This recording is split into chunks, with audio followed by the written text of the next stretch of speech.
Simon Mayo. Oh, yeah. Drive time's on and we want go home. From the very top, then. It's good to be wise when you're young, 'cause you can only be young, but for once, enjoy yourself, have lots of fun, serve God and live, my friends, and it will never done. Come on, you know how this goes. Enjoy yourself. One more time. It's later than you think. Enjoy yourself. We have some snacks for the journey. While you're still in the A degree of lubrication years go by. for the sore throat, and we're ready to go. Quickly as the wind. Enjoy yourself. Enjoy yourself. It's later than you think. All right, well, here we go. Simon Mayo, 88 to 91 FM, BBC Radio 2. Hello and welcome. It's another Confessions podcast from your friends at Radio 2, where we have jingles like this. ID Big Hair Ramp, this is called. Yeah, all right. I've never used this before. 88 to 91 FM. BBC Radio 2. Who'd have thought that was called ID Big Hair Ramp? But now you know, in case anyone plays it again. So it's a Confessions podcast. Here come this week's tales. We have a concise collection that features Simply the Guest, which features David Walliams. Good Morning, Mr. Magpie, which features Arsenal and England fullback Lee Dixon. Everyone's Got to Learn Sometimes, which features a New Zealand icon. And also On the Road Again, which features no one famous at all, thus running the theme out completely. Anyway, here they all come. This is another awards-themed confession. Mike says, to the judges of justice, I send you my confession in this season of ceremonies and awards in the hope I will receive redemption for my heinous and horrible crime. A number of years ago, I had the privilege of attending the Broadcast Awards in London, hosted by none other than the king of comedy himself, David Walliams. It was a dazzling affair. I had a brand new tuxedo, my barnet had been brushed, coiffed and even washed before stepping on the red carpet. Of course, I wasn't nominated for an award, but there with a customer who had bought a table for the night and needed bottoms to fill the seats.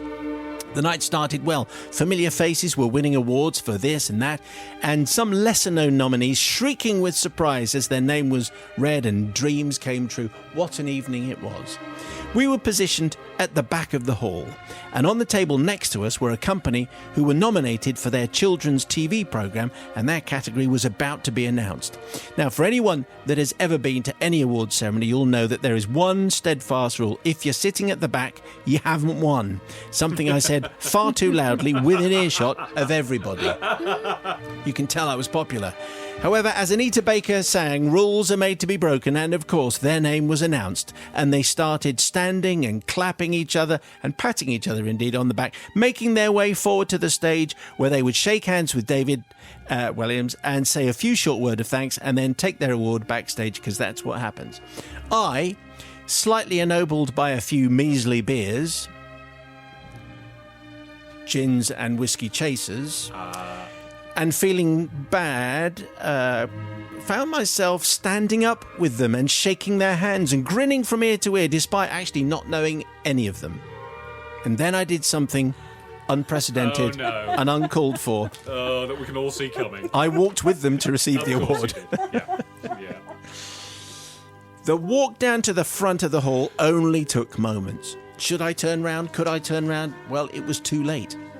A friendly, bewildered-looking chap behind me shook my hands, mumbling something like, I can't believe we've won. He then encouraged me up the steps to revel in the glory. I warmly encouraged him to go before me, but he insisted, no, after you, this is a team effort.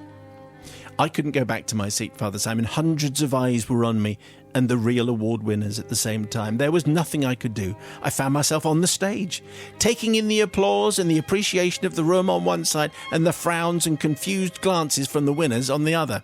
I shook hands with Mr. Williams. He exchanged polite congratulations to me, and then he forced me to face the photographer alongside my new colleagues. I wish I could say at this point that I held up my hands to my offence and walked off stage. But Father Simon, in order to do this, I had to walk back through the room, which would have drawn attention to myself in a very, very big way. So I instead turned and faced the camera with the other men and women and smiled a big, cheesy smile, the kind that says, "This is the peak of my brief career in children's TV programmes. Hi, I'm Mike." The winners were then ushered off stage, which is the norm in these big award ceremonies, but of course I couldn't go that way and face these confused people. I threw David Williams' outstretched arm aside and legged it back to my seat, hoping that I would be able to hide for the rest of the night and that the true winners' delight in their award would be so great that they wouldn't see me or realise I had been there at all. And I'd like to say I got away with it. But the burning eyes of 12 talented children's television makers were firmly trained on me for the rest of the night, and as more liquor flowed, I caught a few bits of conversation that included, "Goodness knows who that clown thinks he is. Who was he who came up with us? He'll never work in children's television again." 'Cause they all talk like Again, it's the Reverend, isn't it? Yeah. And you know what, Father Simon? I'm not sure my very fleeting career in children's TV production will be resurrected. So I need forgiveness from the audience and David Williams, whose congratulations I took under false pretenses, and also from the lovely and very talented production company who deservedly won an award and now have a picture of themselves and me hanging in their office. Lots of love, Mike. You kind of suspect it, you know, if you're looking from the outside, when a whole host of people go up, assuming that the right person has been announced in the first place, you go, I don't know who all these people are. I'll assume that they should all be there. I think we're going to look at all award ceremonies from now on in a slightly different light. What do you think, Sister Bobby? Well, Mike, you got taken out for a free dinner with loads of free drink and you were just a bit cheeky. That's what I think, because actually the risk really was on you. Because at any point as you went up there, they could have turned around and went, "Who are you? Can you go back?" So that's it. You could have been totally humiliated. They should have done that. What they should have done? Well, Back you know, off. they're just—it's one of those things that you're in the moment, you go with it, you're so happy, you don't really mind anything. It's interesting that no one actually went up to you and said, "Excuse me, who are you?" No one challenged you. So I think, Mike, you were really just a bit cheeky. What you had is the true experience of actually winning something, even though you didn't really put the work in, and actually you didn't walk off the award. No harm done, I think. Really, just being a bit cheeky. So on this occasion, because I think no harm done, is I'm actually thinking, because it's kind of something that I might do. That's why. All right, okay, a little bit lax, I think, Bobby. I think your standards are slipping. No. I think because it's just basically there are no real losers. Really, You're forgiven. You're not Mike. getting into Puritan world, are you? Which we've created. Yes. Yeah. It's just one shed. It is. Brother Matthew, what are you saying? I'm going to say that I suspect this happens all the time, where particularly when you're sort of deep into the award ceremony and everyone's had a little bit to drink, is at some point someone is just going to go up on stage thinking that they've won.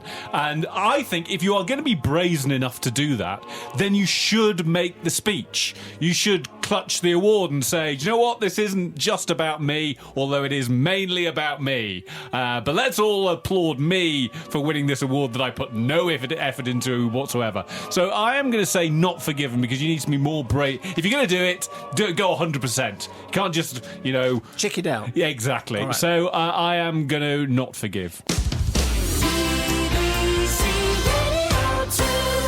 Dear Monsieur Mayo and Collective, I wanted to relate a story to you that happened about 20 years ago.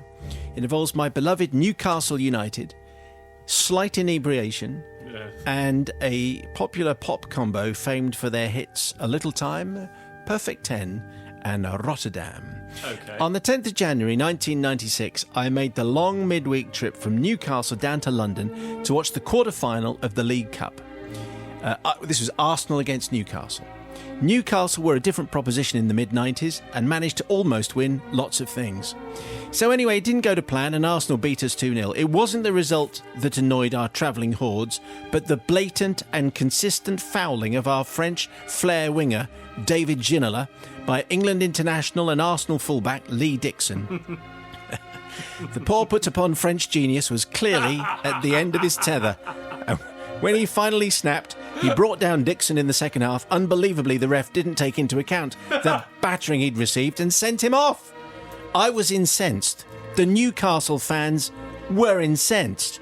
It was a long journey home, stewing over the obvious and predictable display of petulant, prancing footballers, epitomised, in my opinion, by Arsenal and their England international and fullback, Lee Dixon. Anyway, fast forward a few months later, I find myself on the train again down to the Big Smoke as my sister had blagged some free tickets to see the beautiful South at the Royal Albert Hall. How about that? Very nice too. Imagine my excitement. Backstage passes to one of my favourite bands. As we arrived, we were directed into a very swanky VIP sidebar to have a free glass of something, and lo and behold, there across the room, unbelievably you might think, was England international and Arsenal fullback Lee Dixon. Oh, yes. This is not going to end well. I felt the frustration of my previous night in London niggling away somewhere in the back of my mind, but I managed to suppress it. We went back to the bar, where we got talking to a kind old man who turned out to be as excited as us. He was the drummer's dad, and he'd got a box for him and his family. He invited us, though I have to say to the dismay of his wife, to come and sit with them, as we were proper fans. What a lovely bloke he was, loving every moment of his son playing an iconic venue and ordering champagne like it was Panda Pop. After the gig, we were ushered through the rabbit warrens of the Albert Hall to the backstage party. Again, free drinks were laid on, and given the excitement, I might have had one or two. Sister and I were standing rather too close to the band, considering my tired and emotional state, but I guess I wasn't causing any problems, though I do remember Paul Heaton leaning over and saying, and I quote, "No matter where you go around this planet, you'll always find a Geordie who's more drunk than you are." Anyway, but then who should wander up to us but England international and Arsenal fullback Lee Dixon, with a big black felt tip pen and a lovely glossy programme, grinning at the band and interrupting them so that they would sign his memorabilia. I recall that the whole band nonchalantly signed his book while still chatting amongst themselves and generally paying him not a lot of attention. When it was handed back to him, book and pen together, he looked at me, and understandably not recognising me from the Highbury crowd from some months before, handed it over thinking I was part of the beautiful South.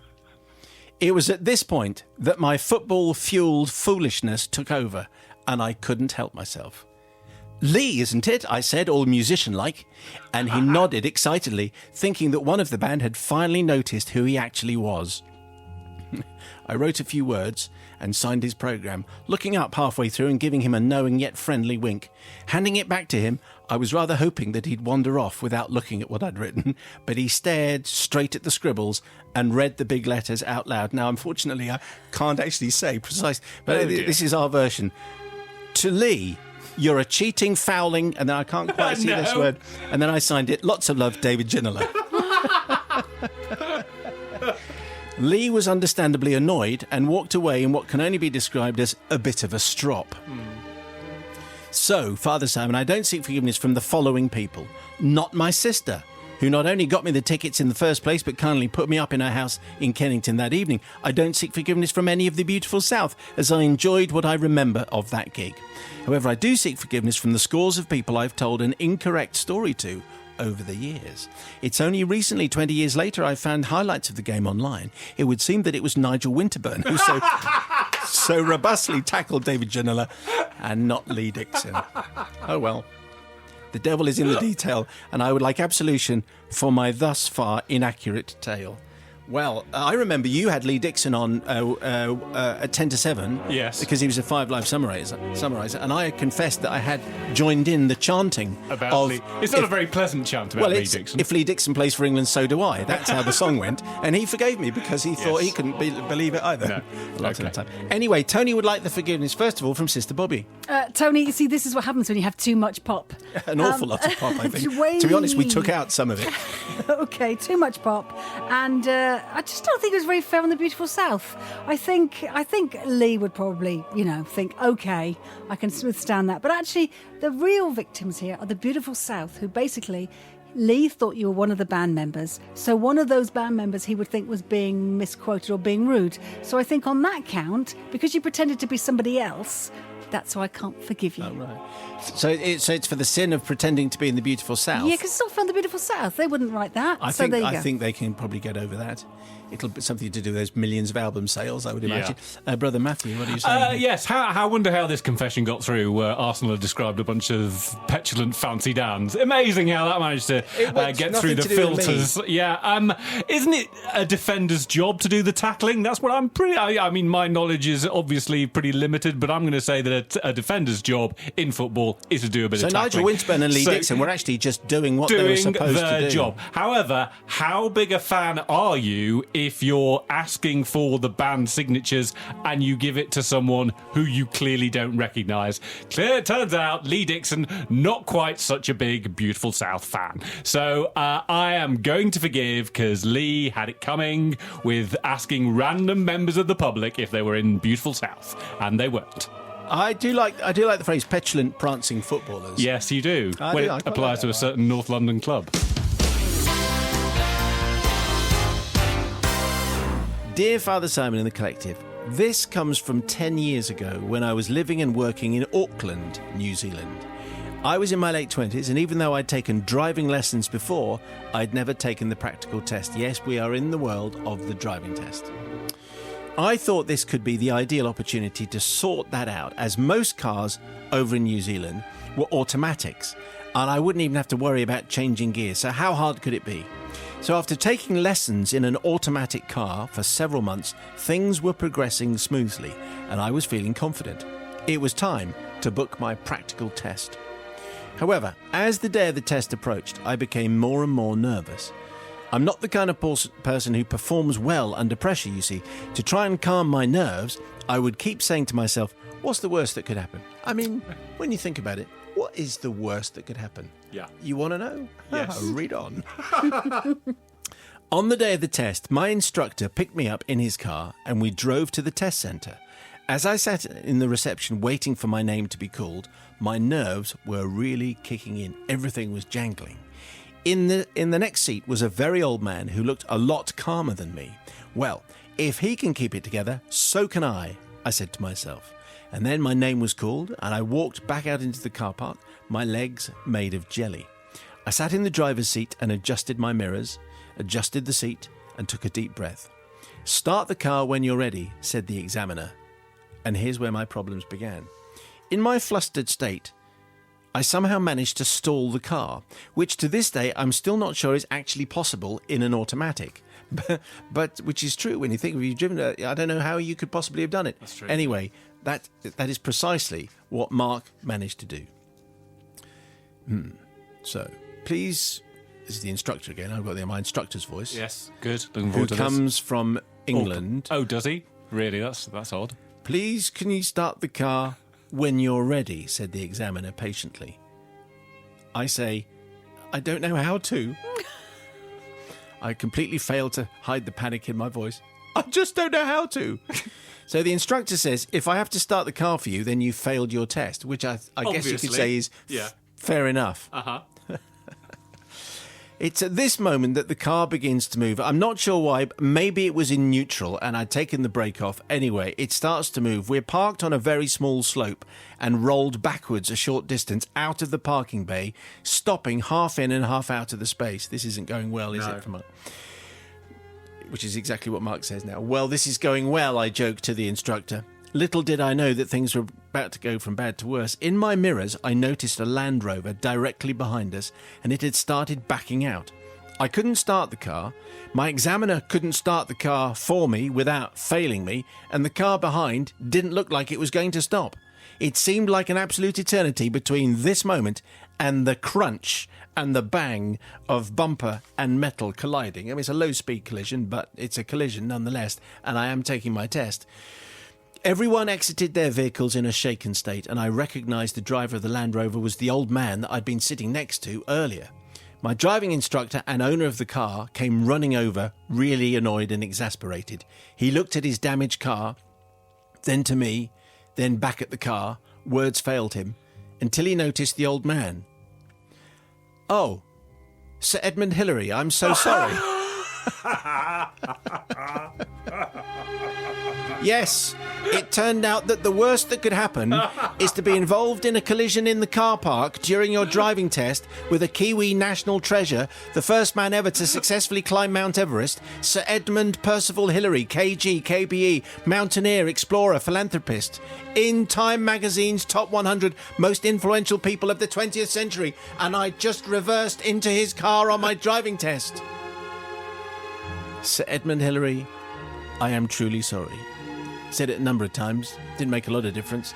But here we go then, says Mark.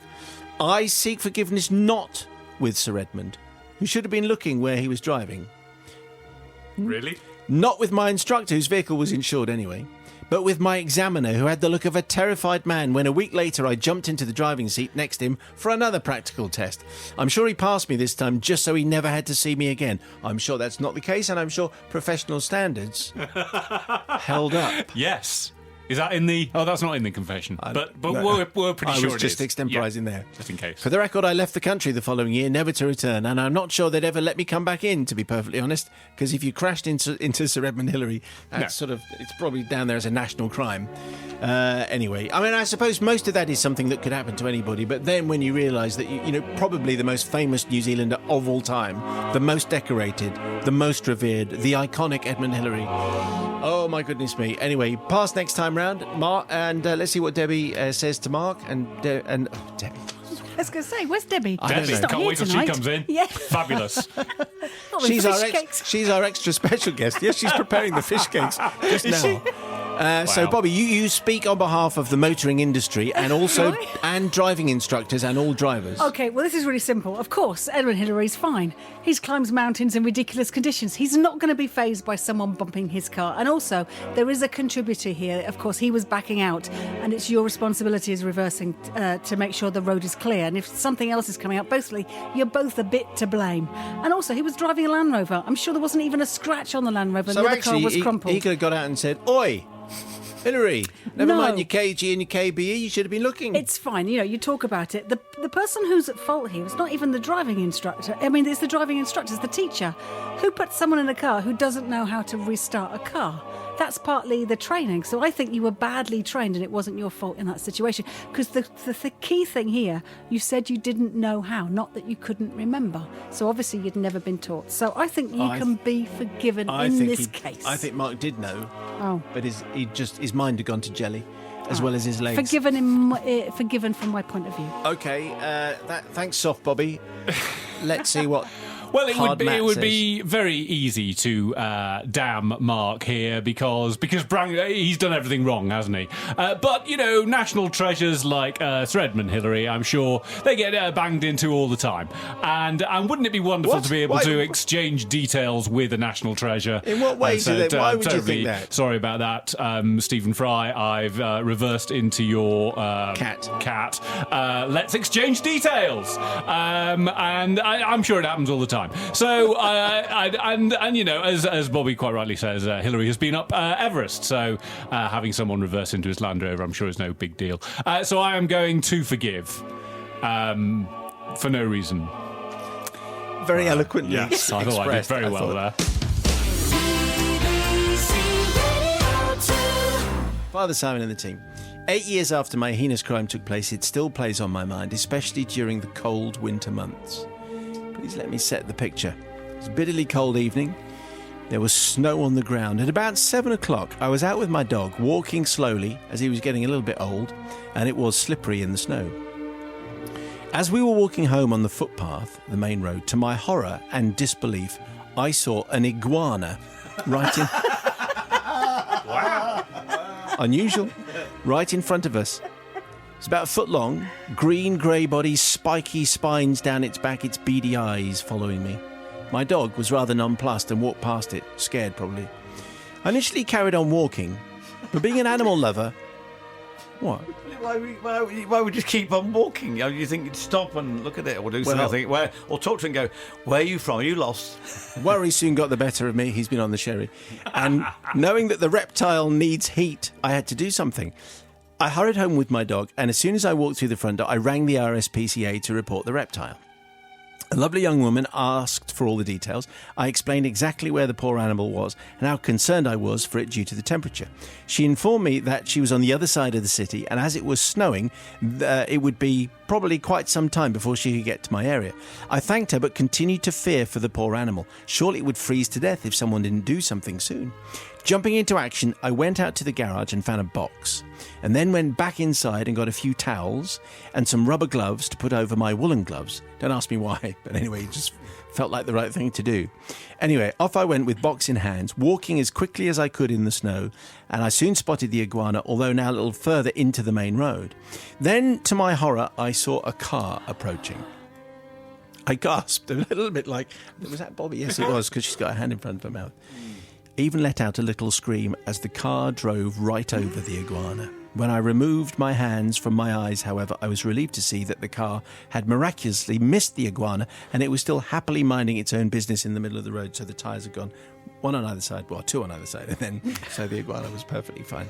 Realising this was my chance to swoop in and save the creature, I picked up speed to try and get to it before another car approached. I was only a few feet away when tragedy struck. Oh, no. Why are you laughing, Mayo? It's not funny. Tragedy struck. There's the clue, the word's tragedy. Tragedy struck, and another car came along, and this time the reptile wasn't so lucky. The large black tyres squashed the beautiful lizard flat. I let out a scream as the horror unfolded before my eyes. I felt just a little sick. I forced myself to confront the carnage. Matt's got his hands in front of his eyes. No idea where this is But going. then, to my astonishment, the iguana just bounced back into shape. Imagine what an idiot I felt when I realised the iguana was a rubber dinosaur toy. I must have imagined the moving eyes. Well, it was nearly dark. They are quite realistic, those foot-long iguanas with spiky... Well, the iguanas Spines. are realistic, yes, No, but no, the toy ones. dinosaurs... Anyway, Maria says, my embarrassment soon turned to panic because I realised the RSPCA would shortly be dispatching someone to come and rescue a rubber toy. So I hastily rang them and told the nice young lady that the iguana had found a home in a lizard-loving family nearby and was now surrounded by everything a West London iguana could possibly desire. They have standards, you know, West London iguanas. A North London iguana, common as muck, but the West London ones, they expect standard. She then thanked me for all my assistance, so it is now, after years of shame, I finally plucked up the courage to apologise for wasting RSPCA time. I don't think that's a crime. Anyway, almost sending her on a wild dinosaur hunt across London. Maria needs some forgiveness. I mean, it was all very well motivated, just turned out to be one of those rubbery iguana things, which just bounced back, so everything was fine in the end. Sister Bobby. Well, it was all for the greater good, wasn't it? You did the right thing. And also, you went out to do a rescue mission on your own, at least to keep it safe until someone who knew what they were doing got there. I actually wish you'd picked it up and the RSPCA came out. Of course, they don't have time for wasted journeys. The only thing I will forgive you, as long as you do one thing and you get the who's who of dinosaurs. And maybe all right, learn penance. a few. You've got to do a penance you've got to do now. a penance. So a who's who of dinosaurs might do you some favours. This is a new feature, so what penance is going to actually have to be paid? I do wonder why Maria didn't just go and have a close look. Anyway, what do you think there, novice? Something unusual? So that's just in case you see a dinosaur. I'm not sure what variety it is in future. No, Yeah. what I mean is, if you saw a iguana, you would know that that is not that is. No, it is. no, I'm not sure if this was a wind-up iguana or whether that's what Maria's doing, because how did it get into the road? Well, it was from where obviously dropped from a car. I know, but by when a she child. first saw it, it was almost it had moved further into the road. Yeah, well, it could have been knocked by a passing car. Would have just knocked it sideways. Well, I didn't see that going at all, coming or going. No, it nabbed the car. But I wasn't sure if it was 7 in the morning or 7 in the evening. I mean, it was going to be in the middle 7 of in the the winter. evening. Yeah, it was going to die anyway, wasn't it? Maria, I mean, how can we not forgive you? But that's strange. It's a very strange story. Okay, very good. Okay, at least we got away with that. Superb. Brother Matthew. Yeah, it was a great story. And it is, as Nige said, it's odd because I think it's because she believed that it was an iguana, and that's why she felt that it was moving. So it's sort of your mind sort of makes it up, doesn't it, as it goes along. It was probably a triceratops or something. I am going to wager that the RSPCA get calls like this all the time, and I'll bet that the person at the other end of the line is going, right, you're absolutely sure it's not a rubber dinosaur. You have checked before we send the guy out. It's definitely not a rubber dinosaur, is it? I'm going to say that happens all the time, but that was a great story and definitely forgiven. Well, they were this week's confessions, and it may well be that it sparked a dark thought in your darker than dark soul. And if it has done, on an email, please, confessions@bbc.co.uk, and we could well be using your confession next week. And if you missed any drive time shows in the last week, thanks for your lack of commitment, but you can listen back and reclaim that lost territory. You can download to your smartphone or tablet from the BBC iPlayer radio app. And on Monday, we had Graham Gouldman from 10cc telling us about his new tour and about what happened when his mum opened his bedroom door. Found the Hollies inside, as you do. Tuesday was a Tunes Day with Bob Marley and Mike and the Mechanics and the Birds and a Brucey bonus from the boss. Reggae legend and Radio 2 and One Extra star DJ David Rodigan was in on Wednesday talking about his memoir and about his appearance on Doctor Who, which is really strange.